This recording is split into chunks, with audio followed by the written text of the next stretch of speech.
on my LinkedIn. Okay. Awesome. Here we are. Welcome to Shut Up and Thrive. Yeah. We are joined, Sean, what is your last name? Patton. With Sean Patton and Woohoo! Debra Sunderland. Welcome to the inaugural episode. Yeah, so awesome to be here. And I'm thrilled that Sean, my dear friend, amazing leader, is with us. Yeah, I'm so excited to be here. It's an honor to be the first. Happy to work this through with you guys. Yeah, there we are. Let's go. Yeah. I had one wrong one there, but we got it. Yeah. So why we are using Shut Up and Thrive is that I would love every amazing leader, overachiever, CEO, entrepreneur to thrive, not just survive. And how we do that is to tell the egoic brain that tells us lies, false identities, to shut up. When you hear yourself saying, oh, I can't do that. Oh, I'm not as good as them. What's wrong with me? Yada, yada, yada. That's when you say, shut up. I'm not listening to that. And learn the tools that we are teaching on how to change your brain. We call it master your mind. And learn how to feel your feelings so that you're not just triggered, and really thrive in your decision making, because your decision making brings your results. So we are about you getting the results you want and thriving. So here we go. Thank you, Sean, for being here. I'm going to share a little bit about Sean. This is just a tiny bit. I know him so well, and I have the pleasure of continuing to get to know him. Sean is a professional speaker, executive coach, and entrepreneur. His leadership foundation was forged as a U.S. Army Airborne Ranger and Special Forces Green Beret commander, where he earned the respect of men and chain of command while operating in hostile and politically sensitive environments. He is the author of A Warrior's Mindset and host of the No Limits Leadership Podcast. His mission is to empower others to unlock their true potential for greatness through becoming the leader they are truly capable. Yay. Thank you so much for being here. Yes, Okay, well, that gets another round of applause for sure. Yes, thank you. I'll take it on an early morning here, getting started. I need that after my coffee. And from my heart, really, I really appreciate, more than appreciate, you putting yourself on the line for our country, for me personally, even though you didn't know me. And I know that from part of your journey, you have faced a lot and overcome a lot, and you continue going. So what do we want to celebrate today? I feel like I have so much to celebrate. And, it's been a few weeks, I think, since we talked. For me, personally, my wife and I are expecting our first child in January. We've got baby boy Hudson on the way. Yeah, let's get some applause. We're going to get to use this effect a lot today, I feel like. Let's hope. The world needs more applause, I think. That's right.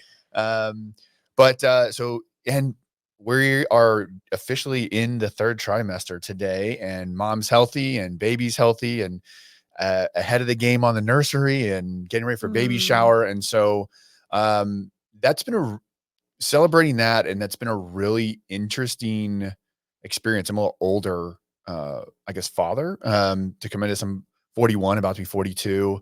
When everyone else was meeting and settling down, I was overseas from like 18 to 32. So it's been a ride to get to this place, but I feel like it's worked out the way it's supposed to. So I'm really excited for that. I love that. And so just so you all know, I've had the honor and have the continued honor of working with Sean. He and I practice conscious leadership.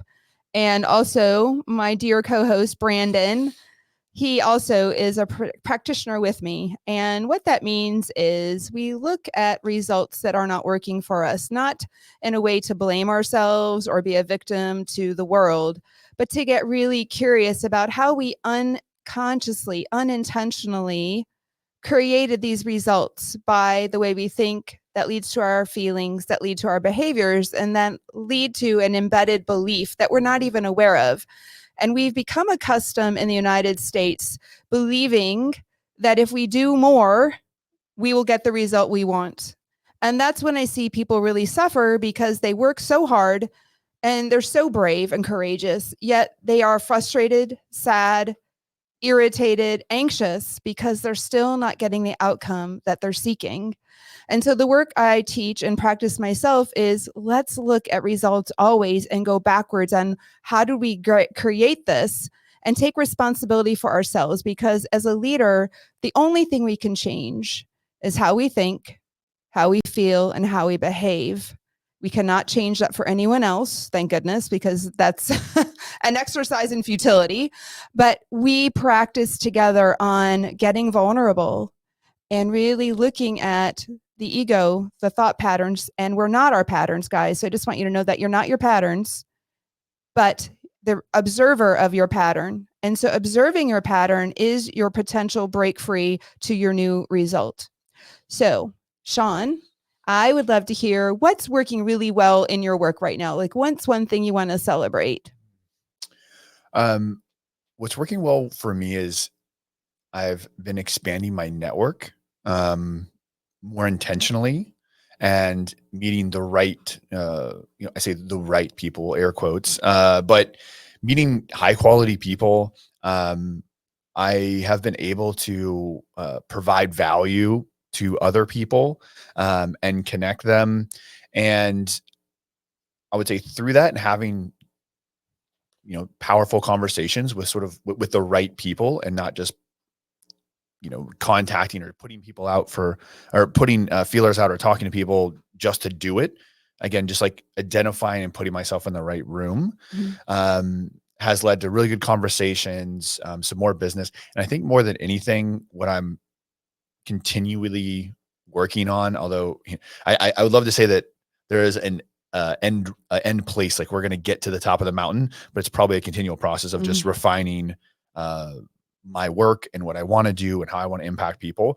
But I'm really grateful for some of the conversations with those people I've had, because it's helped me make I think a lot of progress in refining my vision, refining even how I talk and explain what I want to do, who I want to be, how I want to help people. And so that's been really rewarding and has been a significant change through deliberate effort and focused effort, I'd say, over the last few months. I love that. And I'm guessing you've taken time to be still to hear yourself. Yes, I have. Yeah. It's been interesting. I, not to derail this, but yeah, I guess we got a little time, but I got an interesting question. It's something I was struggling with, which is like the morning routine, right? Because I know when we do our work and we're both meditators, and you always encourage us to do meditation to slow down and stop, because myself, like a lot of other people, I don't know if we'll get to Enneagram stuff or not, but it's hard for me to slow down and do nothing. So that's my work as given to me by Debra. So, but figuring out what that looks like in the morning, because I'm also big into longevity and mental health and all these other things. And so it's like, man, all right, so you're going to get up and you're going to, you're going to get your workout in, and then you're going to make sure that you get sunlight, and then make sure you get movement, and you got to get cold. You got to get hot. You got to meditate. You got to journal. It's like, it's like, well, I guess I'll start my day at 3 p.m. After I'm good and ready. And then on the other hand, there's an influencer, that's really popular there, like in the entrepreneur space, called Alex Ramosi. And he's like, your morning routine is how fast can I get up and get to work? And like somewhere in between there is probably the right answer, right? And so like figuring out what that's been and kind of working with you and doing my own work, I've kind of got it down to like 15 minutes right now. That's been really powerful. Okay. I love that. So I'm not so sure you should be listening to that podcaster, but okay. So I love that. So this is for all of you amazing overachievers. And Sean mentioned the Enneagram. For those of you who are aware of your Enneagram, he is a 3. I am a 3. 3s are the overachievers, the winners, and many CEOs are 3s or 8s. And it is about, we're basically 3s are the workaholics. If we're not aware, we believe that our working is our worth. And so slowing down is really scary. Slowing down or not doing is in an unconscious mind, beats us up and tells us that we will fail or we're not good enough and that we must keep going. So part of a meditation for all of you, I just want to chime in around that, is even if you take 3 minutes to sit in your favorite chair in the morning with your cup of coffee and take 3 deep breaths all the way in and all the way out and listen to your mind, what is it telling you? Is it telling you something that's bringing you joy and peace, or is it bringing you fear and frustration? Because our thoughts bring our feelings, and you have the power to shift what you think. And asking yourself, do I really want to believe this thought? And actually, Sean loves this idea too. What's the opposite of this thought that's causing me to not have peace and joy or clarity? And write the opposite thought down. Write it down and wonder how that might be true. And even write down 3 ways that that might be true. Because if we are not sitting still every day before we start our day, we're going to go off of autopilot reactivity, the same pattern that we recreated the day before, the same thoughts, the same feelings, the same behaviors, and guess what? The same results. So something has to shift inside of ourselves. You are the resourceful one. You are the one who knows what aligns with you and also what lights your heart up. No one else can tell you that. And so listening to your heart and where it wants to go is your responsibility and your biggest gift. So I so appreciate, Sean, that you are taking time. And I think Brandon is practicing meditating as well so that he's learning and growing. Is that true? Absolutely. Yeah. No. What has been your journey, your meditation journey? Like, where did it start? Where are you at now? It's interesting because I started really meditating when I quit drinking, which was 5 years ago, like 2 days ago. Oh, just you got to hit the applause button, dude. There you go. Yeah. I started learning how to meditate because when I stopped drinking, I stopped numbing my emotions and I had to actually start focusing on them. And I didn't know how to corral these things that were happening to me. I was angry. I was sad. I literally didn't know how to deal with them. I was taught my entire life, be a man, don't feel those things. You can't do that. Suck it up.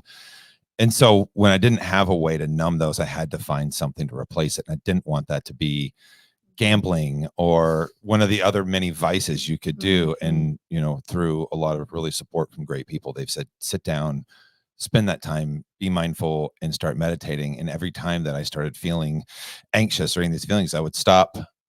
If even in my car, I would pull over and I would turn on an app or something and just close my eyes and take that time. And it's been something that served me really well. And, I got away from it for a while, and Debra's really helped me bring it back.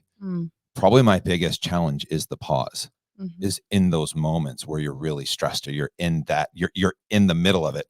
It's taking that second to call time out and go, hey, wait, I have to regulate. When I get dysregulated, I'm not in control. And I prefer to be, I'm an 8. So I prefer to be in control. Yeah. And so when I'm able to pause, I'm able to stop and I'm able to regulate, and then I can go back in with a clear head. And that's that meditation time to really bring myself inward that helps me more often than not. And a lot of times I do need to be reminded, which is why Debra's amazing at saying, all right, look, let's stop. Let's take a few breaths. And that's something that's helped me, especially in my coaching for my team too. When people get dysregulated on my team, it's able to, all right, let's pause. This is a great time to pause. I'm able to mirror that as a coach. It's much harder in the moment for me, but it's never gonna be something I'm just going to be mastered of. I'm constantly working on it. That's with everything. I so love that you practice as well. And thank you for sharing.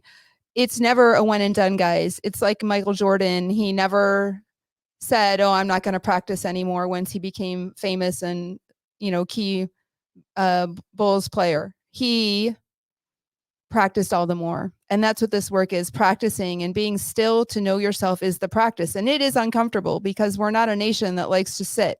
And it's not about not doing something. It's about, where am I doing my work from? Where am I making my decisions from? Am I making them from scarcity thinking? Not enough time, not enough money, not enough people, not enough clients, not enough employees, not enough love, whatever that is. That not enough space drives us out of fear, and fear never brings abundance. It's going to give you a result you don't want. And that, I want you to really think about, that's true. So for myself too, my life has changed just by being still and breathing, learning to breathe 3 deep breaths all the way in and all the way out as regular as I can, has actually rewired my blood chemistry. And that's true for breathing. And that's a whole other conversation. So just want to encourage you to reach out to your own self. take a few deep breaths every time you notice that you're triggered. And notice when you're not fully breathing. Just keep noticing you, because you are the answer, but you got to notice yourself. So can I jump in with what you just now said? Something I'm working on is when you say fear, it almost sounds like you said fear is bad. Fear is scarcity. And one of the things I've learned is that fear is not necessarily bad. Fear is just a feeling that is an indicator that something is going on inside you, and you need to feel that fear. And it's okay. Feel the fear, feel it all the way through, and let it go. And that's when you take that moment and you move forward, right? Yes. Fear is, so our emotions, there are no negative emotions, bad emotions, wrong emotions. Our emotions have intelligence, but we can't gain the wisdom of the intelligence if we don't pause to feel them all the way through. And feeling our feelings only lasts up to 90 seconds, and they come in different waves. Deep intensity, like you can be completely traumatized in fear, or you can have just a little bit of anxiety, right? But it's allowing it to pass through. So thank you for bringing that up. Yes. So we want to gain emotional intelligence, and we'll be talking on this podcast around what does it mean to be emotionally intelligent and how do we practice that. So thank you so much for bringing that up. So back to our dear guest, Sean. Yeah. Let's practice a tool. So I'd love for you to think about, you've shared amazing things that are working in your life and how you're taking care of yourself. What is one thing, one result right now that we can support you on getting a different outlook, perspective to gain a new result? What's one thing, if you could have that change within maybe even 2 weeks, what would that be? I think for me, what I am even recently struggling with, and I think it's maybe in some ways, to go back to what's going good with for me, like what has sort of triggered this even more for me is, the coming of my first child, and this new role is I should be further along. Yeah. I got out of the military. It'll be 10 years next March, and in my head, I thought, well, because I could have retired at 20 years. So I had people, even tell me like, what, you got 10 years, do 10 more years. You can get out, you retire, you'll have all this stuff. And I'm like, no, give me 10 years on my own. And like, I'll be further ahead. Like, I'll beat that. Right. Yeah. And in some ways I have, but in my head, I thought I would be further along. And I've been ruminating on, I guess, past decisions of the last 10 years and how I could have done better and how I could be further along. And beautiful. Like thank you so much for being brave and sharing. So I hear you say that you wish you were further along, that you should be further along. So a lot of us should on ourselves, don't we? We should on ourselves. I should have done that. And I should do this. Should. If you do the shoulding on yourself, guys, totally normal. But I want you to notice how you feel when you should on yourself, right? It doesn't feel good. It feels, we call it villainization in our world. We villainize or criticize ourselves. And it sounds like Sean is also comparing himself, maybe himself to others, maybe himself to where he thought he should be. And how do you feel when you should on yourself? I feel dirty. No,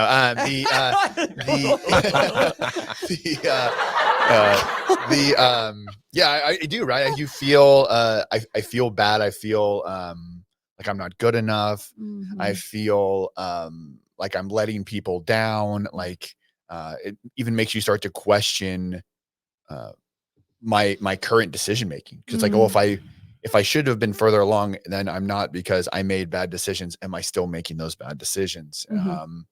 And yeah, it's definitely a negative, and it's definitely a place of scarcity. It's definitely a place of fear. Yeah. And feeling like I'm like questioning my own sort of self-worth. Absolutely. Yeah. Thank you so much. So if you could hone, is there one specific thought? Because that's a big, massive thought. I should be further along. Is there a thought that's attached to that? Like, what is that thing that's eating at you? Like, what's that one thing that we can work with? I should be further along. Or we could just do, I should be further along. I think you could go a lot of different ways with this, but I sort of sift through it and try to see like what's at the base of it. I think part of it is I should have it figured. Like I should have figured out. Like you should know by now. I should know by now Okay. exactly like, here's the one thing I do Yeah. and I'm going to be the best at it. And instead I feel like Okay. I'm still sort of looking. Okay, beautiful. So I should know by now. Beautiful, beautiful. I should know by now. And so I can see that that might bring some sadness. Does it bring sadness as well to you? Like sadness, fear? Yeah, Okay. absolutely. Yeah, like because sadness means loss. And when we feel like we're shooting on ourselves, sometimes it's because we believe we've lost something, lost an opportunity, lost time, lost an outcome. Is that true? Yeah. Yeah, beautiful. So I just want you to notice what goes through your mind. Guys, we have 65 to 70,000 thoughts a day if you haven't heard that. And they're not thoughts that we intentionally go and create. They just bop in our head. And the thoughts that pop in our head are common to us. They happen over and over again. And then we latch onto them and believe them as being true. And when we believe they're true and don't question them, we go down a rabbit hole. In our work, we call it below the line. We kind of dig ourselves a hole and get buried in our emotion. And then we stay stuck and then we can't see a new perspective. And perspective, gaining a new perspective is really critical right now. Don't you think for Sean, guys, that this would be great to gain a new perspective for him, right? To see many opportunities. But what the unconscious mind and thoughts do is they put us in a box and beat us up. And then we feel trapped. We feel trapped and stuck and scared. And then we go even further down below the line in our hole. Yeah, so common. And we all, guys, all are like this. 96, I'm going to repeat it again, 96 to 98% of the time, we're reactive to our limiting thoughts that keep us stuck. So we just want to take thought by thought and rip it apart to see how it could be false, how the opposite could be true. And I know Sean loves this because we do this tool quite a bit. So what is the very opposite, Sean, of what? Before we go there, I want you to actually get into the feeling right now. I want you to close your eyes if you're open to it. Okay, beautiful. And I really want you to be in a space where you're believing, I should have figured this out by now. I'm not as far along as I should be. And just have that meditative belief in your head and how it feels in your body. And let me know when you're there. Yeah, I'm there. Okay, beautiful. So I'm going to ask you a couple questions. It's a yes or a no. Don't let the ego take you away and distract you. We want to get some learnings here. So is it absolutely true that you should know better by now? That you should know by now? Yes or no? And it's okay, other one.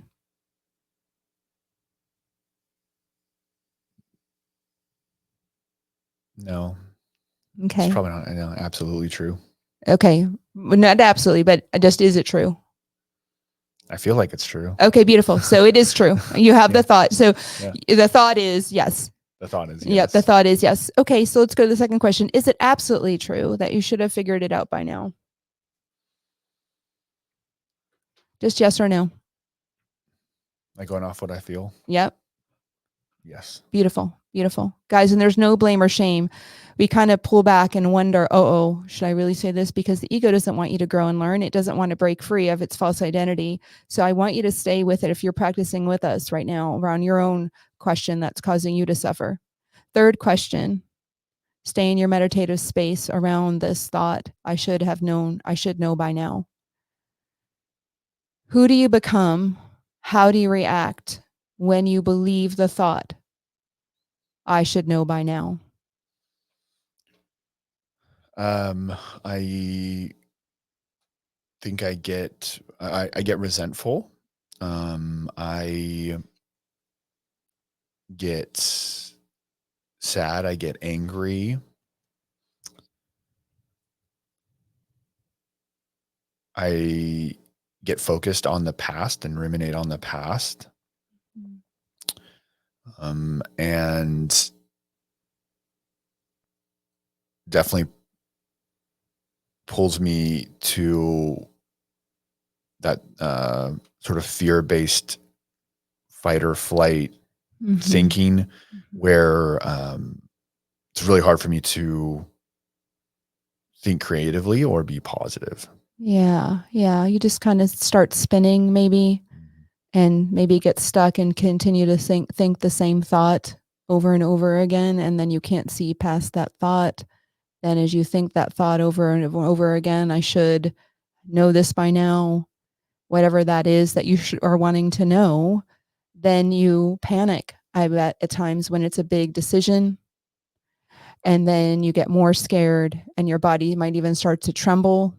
It might start to feel sick in your stomach, and you might start to feel even some frustration, like you said, some frustration, your jaw might tighten, and then you might even get sad because you're being hard on yourself, right?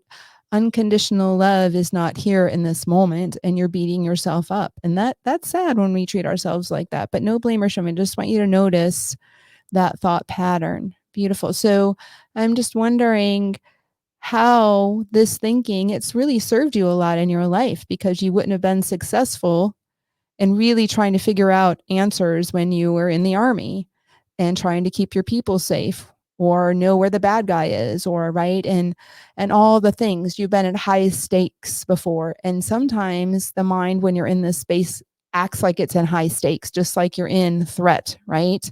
So can you just see yourself being at threat when you might fear losing something, or your business might suffer, or you might not get that client you want, or whatever? Can you just kind of see that when you're having that thought, I should know this by now? Yeah, absolutely. Beautiful. Okay. And can you just give yourself some love and know that your thoughts are just coming in, and they're just thoughts. They're not who you are. They're just thoughts coming into your head, and you've latched onto them because they're common. They're familiar to you. The ego knows these thoughts, so of course it's going to latch onto them. And would you be willing to notice that your mind likes to hold on to the same thoughts because it wants to keep you safe, and it's doing a good job because it's keeping you right where you're at, and that's what the ego does. And that's why we like to tell it to shut up so that you can thrive. Yeah. So can you just see all that, and that can you just be the observer of yourself having these thoughts? You're not even your feelings. You're just a man sitting here on the podcast having a thought that brings an emotion. Yes. Beautiful. And can you let the fear be as big as it wants to right here and right now? And the frustration and the sadness, can you just let it all be here, just right here and right now, and take a few deep breaths?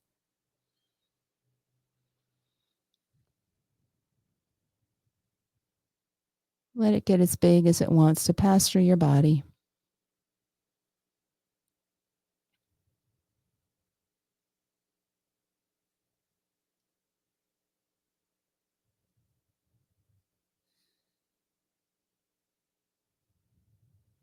Keep breathing all the way in and all the way out.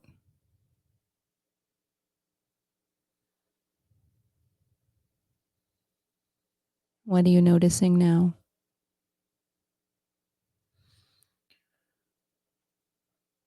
I noticed that the feelings definitely like had a slow build as I was breathing, and could feel myself getting warmer. I could feel tension in my throat, and behind my eyes. And, but then toward the end, started like the roller coaster went up, and then it started coming down again, and it started calming down, Okay. and some of those sensations decreased. Beautiful. So whatever's here right now, is there any, I want you to check in. Is there any sadness here? Check behind your eyes, check in your throat, because that's where sadness lives, forehead. And just welcome sadness. Welcome. Say thank you, sadness, for being here.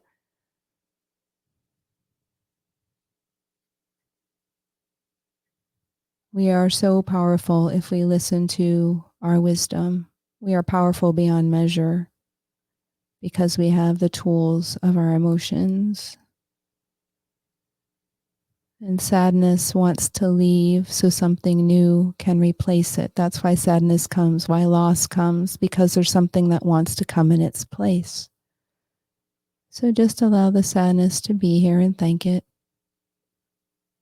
And could you even notice maybe if there's excitement because something that you're not aware of yet wants to come in its place? You don't have to know what it is, but if you trust God, the universe is always working on your behalf. Things are for you. Time, this moment is for you versus our ego that says it's not for you. But if things are for you and working for you at all times, could that be true with your sadness? And could it be true with the anxiety when you are racing to go forward and not slow down and should be somewhere that you're not, that push to get somewhere? Could you allow that anxiety, that fear to be here and thank it for being here? Because that caution that sad or that fear brings you, fear says, wait, slow down, and just look. Just be the observer. Be the observer of yourself. Be the observer of your thinking. Be the observer of your patterns that are working and aren't working. That's what fear says from a curious, open space. That's the wisdom of our emotion of fear or anxiety. Would you just welcome that? Keep breathing. And check in with your body and notice if there's any frustration, irritation, anger. You brought that up. And that lives in your hands, your jaw, the back of your neck, and your shoulders. When you're hard on yourself and villainizing yourself, you get mad, I'm sure, at yourself that you haven't figured it out, that you're not going fast enough, that you're not where you should be. And can you welcome the anger and just thank it for being here? The curiosity and wisdom of anger is something no longer serves me. Maybe it's the pattern of looking at yourself this way, of trying to get somewhere instead of being present and living fully with what is here now, isn't serving you anymore. Maybe it's the beating up of yourself that causes these emotions, isn't serving you anymore. Could you just welcome all of that and breathe again?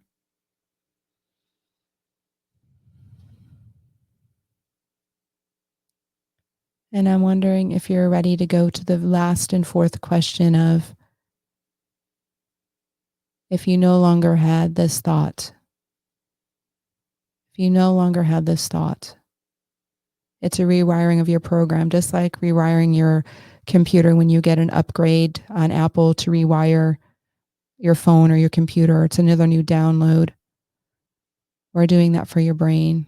So we're changing your operating system, and we're taking out that very thought that you should know by now. It's out of your brain. I'm opening up your skull, taking it out of your brain. I can see that one thought wired in your brain, and it keeps repeating over and over. It's a stuck thought.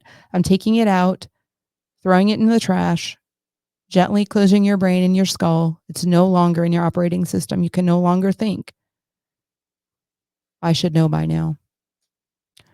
Who are you? How does it feel when you no longer have that belief?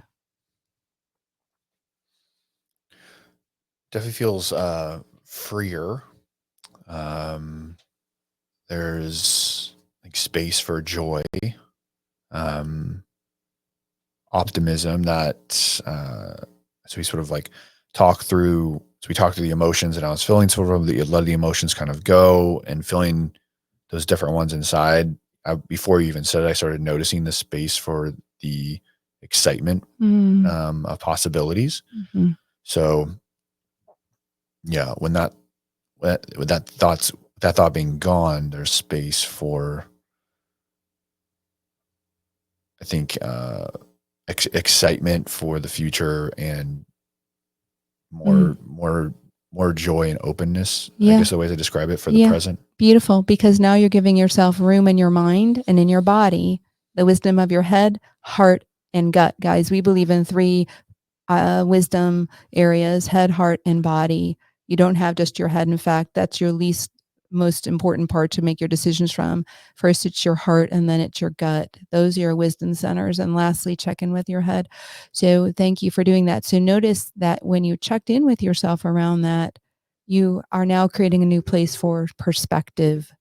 perspective, ideas, opportunities when you let go of that thought. So let's go deeper. We have 3 more questions. If you're all up for that, Brandon, you up for it? 3 more questions around this issue that we're supporting Brandon and having a breakthrough. Beautiful. I mean, Sean having a breakthrough. I'm having a breakthrough over here too. Don't. Okay, beautiful. I hope I've all got of a you, whole page of notes. I'm like, holy yeah. shit, she's talking to me too. All right. Hopefully this works for all of you as well, because I just love you guys and I practice this too, right? This is normal. So let's go deeper, Sean. Okay. Let's go deeper. So let's do turnaround thoughts, turnaround questions, because we batten down ourselves in these thoughts that no longer serve us. So we're staying with that thought, the thought that Sean had that was causing him to suffer and not create what he wanted was, I should know by now. I should know by now. And let's do the very opposite of that thought. How is it true that you shouldn't know by now? And 3 ways that it's true that you shouldn't know by now. So 3 ways that the opposite is true that I shouldn't know by now. Brandon, you can chime in and help him, because sometimes we get stuck on seeing the opposites.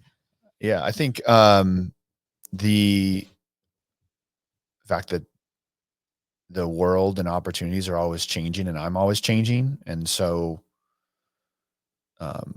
that means that it's always a process. There's not like an end state, top of the mountain to get to, that it's about the process. So I think that I could see it as the fact that as I not just change, but as I improve or get better, that I'll see additional opportunities or be presented with additional opportunities. So I guess I could see this as sort of flipping that on its head, that it's actually a good thing to not think you have it all figured out. And then, yeah, maybe it's a sign of more open-mindedness to not feel like there is even a one way or a right way. Beautiful. You just said something really important. You're opening yourself up to limitless possibilities and opportunities when you believe that you don't need to know right now. You're open to hearing possibilities that you haven't thought of yet. You're welcoming in surprises, new ideas, learning. I love that. How it's true as well is the mind always wants to hold on like a dog with a bone, the unconscious mind, and that's how we get stuck. So the opposite that you don't need to is so that you can run freely, like a dog roaming and running in the park and discovering and sniffing and getting curious as to what smells are out there and what other dogs are out there. And, oh, there's a squirrel and I can go play and have fun, because then it lightens your load instead of putting this weight on yourself that to have to find that one thing. Yeah. It is a weight, guys. It is such a heavy weight, right? You can't run free and play like a dog out in the park like that. You just can't. Well, you know, what's interesting is coming up for me, is that because coming back to this remaining thought of like, you know, I could have stayed in, right? I could have stayed in the Army for 10 more years. But one of the reasons I got out, I was so excited, I was telling myself was, you know, it's like I went from 3 weeks out of high school to the basic training barracks at West Point. Wow. And then spent 4 years there in barracks, and then, you know, 10 years as an officer. So when I got out, I was 32, and I went from mama's house to the Army to, like, you know, and here's the route to go. And one reason I got out was because the traditional career path that was the next 10 years, I didn't want to do. Yeah. And I wanted to go do these other things, and I kept getting told no. And it was just interesting, because one of the things I was most excited about then was like, man, I'm going to go check out this freedom thing I've been hearing about, you know, this thing I've been fighting for that everyone's been talking about for the last 10 years. Yeah. You know, so 22 months in combat fighting for this freedom thing. I want to go check it out. And so now it's like, I have that and almost like getting back to the excitement and that Yes. mental state The of freedom. the freedom and how Yes. great and Yes. switching your perspective Yes. on that. It's interesting because our mind, guys, when we don't check it, we don't check the thoughts that cause us to suffer, it's like putting us in prison or causing us to be a soldier to fight with what we think we need to have in order to be okay. And safety is obviously, as in the Army, is very much needed. Those tools, we thank God that you all have learned those tools and practice them to keep yourself in a safe. However, we are not in the Army anymore. We are not fighting combat anymore. And many of us have that feeling inside when we're like, oh, right? And because we are scared, right, guys? And this, we call it toxic fear, and all other emotions, sadness, anger, irritation, frustration, anxiety, all come from this toxic fear that lives in our ego, in our mind. And so we just want to start to tweak it a little bit and break free a little bit. And again, it's a practice. So thank you, Sean. So the opposite, I want to stay with so we don't lose. So we did the opposite, right? And what's another flip for that? Oh, geez, you're testing me now. Could the opposite be true? How is it that I already do know? And how could that be true? 3 ways that that's true that I already do know.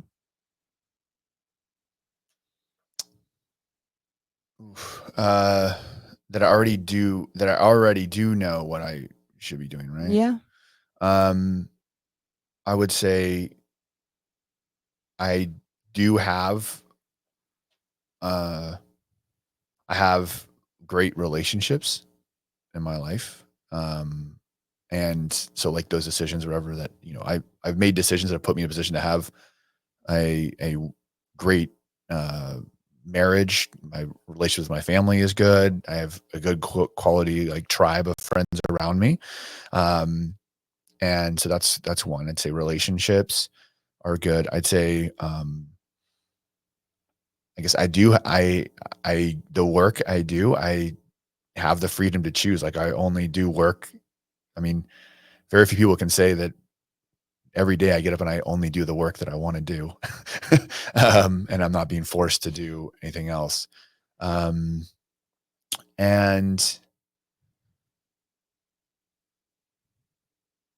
I would say the fulfillment I get from, like, I know that the work I'm doing and have done with clients has changed lives, that I have fulfillment from the work I am doing. Yeah. And can I add another toss to it? Please. Yeah. You only have right here, right now. And you're right where you need to be because you have breath. Your blood is coursing through its veins and giving your body, organs, everything it needs. And you lack no good thing right here, right now. So you didn't even have to do that. That's just happening for you. Right. So that's a beautiful thing. You've got that on your side. Yeah. That's such that is one of my big, sort of foundational principles in the work in my own sort of frameworks. Is the base of it all is gratitude. And you're right. I think that's a great reminder from you. Thank you for that in the present moment. I guess we accomplished what I was talking about, right? I wanted to have the freedom thing. Look at the place and time that I get to live, the time we're living, the place we're living, I've got all the food, water, I've got all, like you said, in the moment, I have everything that I need. And so getting back to that place is a place of gratitude. Yeah, absolutely. And guys, I want you to notice that we tend to have this lack. And this lack that has to be fulfilled. And if we don't fulfill it, then there's something wrong with us, or that we're bad, or that we're not good enough, and that's the ego. That's the false identity that we want to say, shut up and thrive. Because right here, right now, we have what we need. It might not be what we want. We can have desires, guys, but we want to hold them loosely. It's wonderful to have desires of where we want to go, what we want to create, and how are you enough just right here, right now? How are you enough? And from a place of enoughness, creating many amazing, thoughtful opportunities and options for yourself.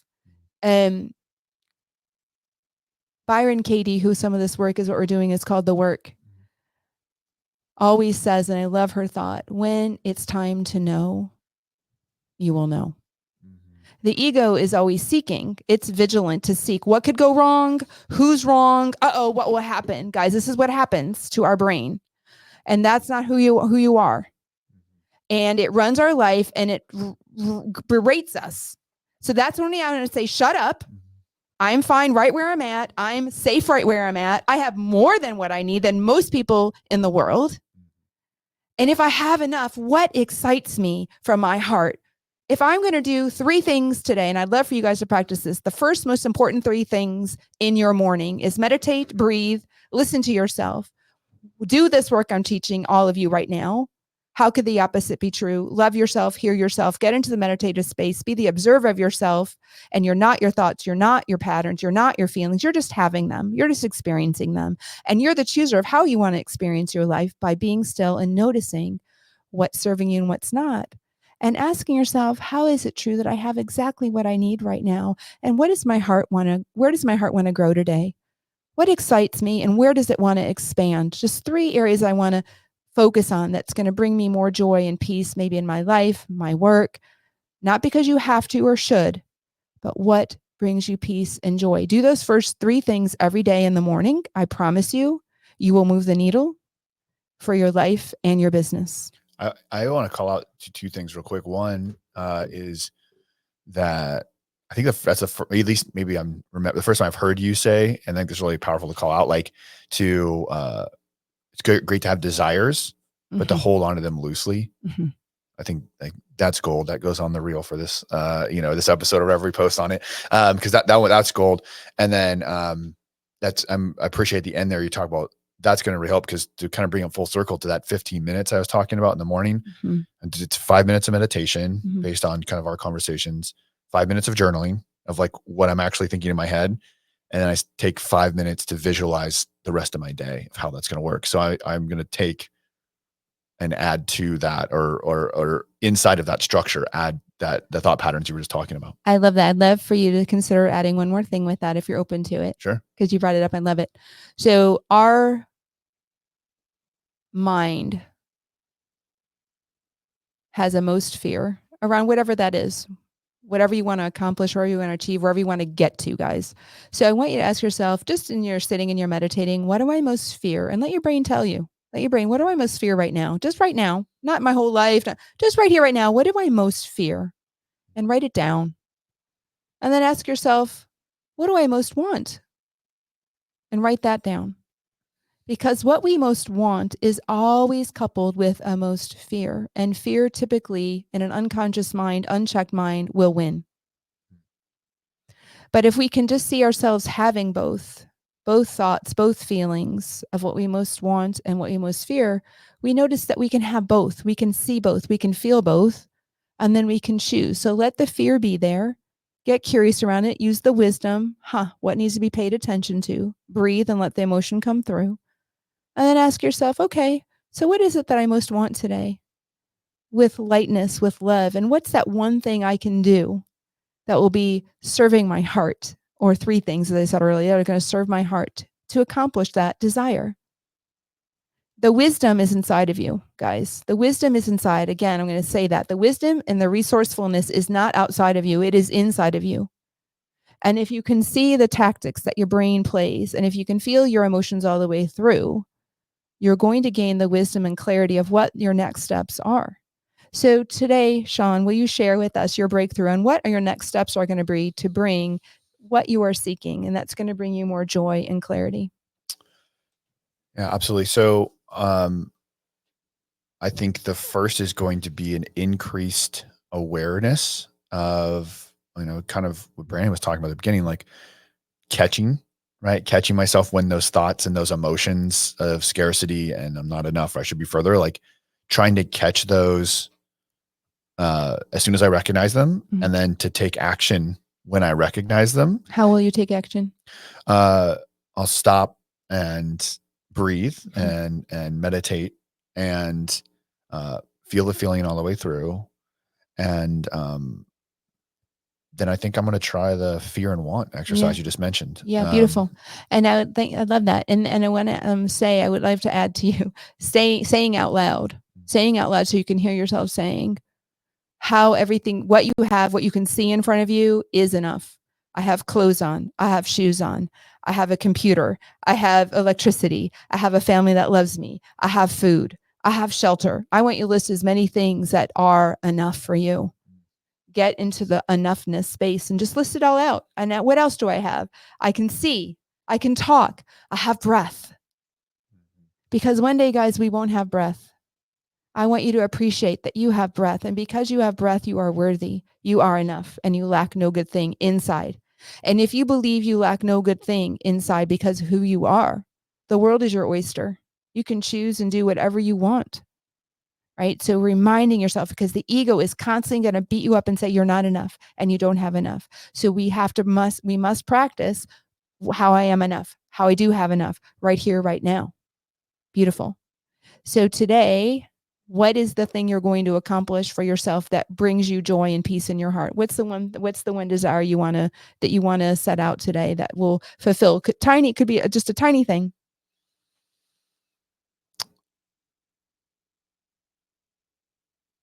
Oh, that's a good question. I think the one thing I'll do. Listen to your heart. Where does it want to expand?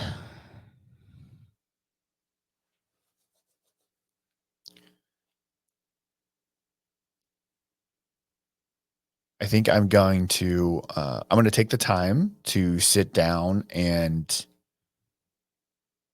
look at all the things I feel like I should be doing. And I'm going to narrow that down and focus on the few things that are going to give me, I think, the most fulfillment and joy, and that, like, I get most excited about. Okay. So when you look at your thoughts of what you should be doing, when you write them down, then I want you to couple it, maybe put a line down a piece of paper and the shoulds on one side. That's your most fear are your shoulds. Yep.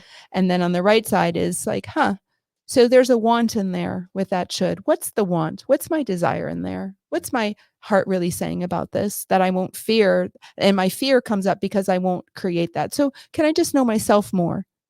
Guys, self-awareness is the answer to everything. So what is it that you most want around those fears? Right? So, and make the column there. Okay. And then, okay, cool. What's one thing today with that list of wants that I can do easily, that brings me joy, that lights me up? That's not going to be a heavy lift. Yeah? Yeah. Okay. Like okay, beautiful, beautiful. So we're going to have you back on so we can hear what you follow. What your follow-up is and what you learn and what you grow. We love this, guys. And we would love to have you join us on our conversations. We're going to be doing this and bringing live people in because we're all the same, guys. When one learns, we all learn. And I just want to appreciate Sean for being brave, for being vulnerable, for looking at himself. And would you just give yourself an extra deep breath right now? Breathe in all your goodness. Can you feel the chair underneath you? Your feet on the ground. The headset on your ears. Your heart beating underneath your chest. The air coming in through your nostrils. And in this moment, you are safe. In this moment, you are actually more than enough. Because you know the tools that you have at your hand at the ready to practice getting out of the ways when your brain beats you up and tells you you're not enough. You already have the tools. You're going to come back home to yourself. You're going to breathe. You're going to look at what you do have that is enough. And you're going to learn to look at the shoulding, your most fears, and you're going to look at your desires of your most wants held loosely. And you're going to do that very next thing that lights you up. And you're going to make that your practice to do every day. That's going to lead you to the results you want with peace and joy. Yeah? Yeah. And curiosity. Yay! Brandon, anything you want to share before we hang up and close with our time today? Gosh, I feel like this is a Jerry's final thought here. First of all, I want to say thank you for your vulnerability. And this is a really unique perspective for me to sit over here and watch this, because I'm usually in the hot seat, or I'm, we're leading the podcast kind of a thing. I thought it was brilliant. I was able to like put myself in your shoes while we're doing this, because I have a lot of similar thoughts, right? I'm in the exact same, I should be, all of these places. And the one thought that kept coming over me like throughout this entire thing is that you're exactly where you should be. You're exactly where you should be. There's in the book, 15 Commitments to Conscious Leadership, there's a story he tells, and he says, I want you to stop and look around the room. And I want you to look at everything that's white. Look at everything that's white. And he goes, now do it. Take 30 seconds. Look at everything that's white. And you kind of do that. And he says, okay, now describe something green that you saw in the room. And you're like, I was looking for white. And I think that was one of the most powerful things to me, is that when we're looking for something, we tend to find it. If I'm looking for why I'm not some perceived value of what the world tells me with Instagram and everything, when I see other people driving cars when I see all these things, and they're just things, I don't look that I have a beautiful wife at home who's about to have our first child, and I have a home, and I'm employed, and I'm self-employed. I have friends. I have all these amazing things that fill my soul. But for some reason, I look for things that don't matter. And it's like, I think you're exactly where you need to be. Yeah. You did all of that in a much more eloquent way than my brain was thinking. But I was able to internalize this and go, why do I think that same way? If I was in your seat and you were me, you'd be like, dude, you're doing great. You got a lot of really amazing things. And sometimes I don't stay because I'm constantly wanting more. I constantly want more. Once I achieve something, I don't take a moment and go, holy cow, look what I did. Like, I was able to do this with support from all these people. And it was really nice to look and kind of go, hey, I should probably give myself more grace, because I'm an 8 and I want to win. I'm kind of like you guys, right? More. Eights it's are about more. Yeah. And sometimes it's like, hey, that's great.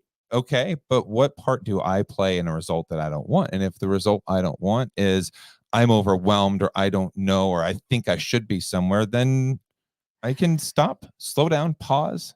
I'll put a plan together. I'll feel those things. But really, it's really impressive today, man. Thanks for sharing everything. I want to close with thank you, Brandon. I love this work, guys, because you are not alone. We are all the same. Please join us, because this is my gift that I get to be back here in the world, because I almost wasn't here. I'm not supposed to be here. And I'm just thankful that I can practice this amazing work with people, and that my life is constantly being woken up to. And I don't want you to suffer, guys. You're too important and you matter. And I just want to say, when we argue with what is, that we are safe right now. We do have what we need. We really do, guys. If you have breath, because I was put on a ventilator because my brain wasn't working. At one point, I couldn't even have my own breath, guys. When you do have a functioning brain and your heart's beating and you have breath and blood is coursing through and you can think, you have enough.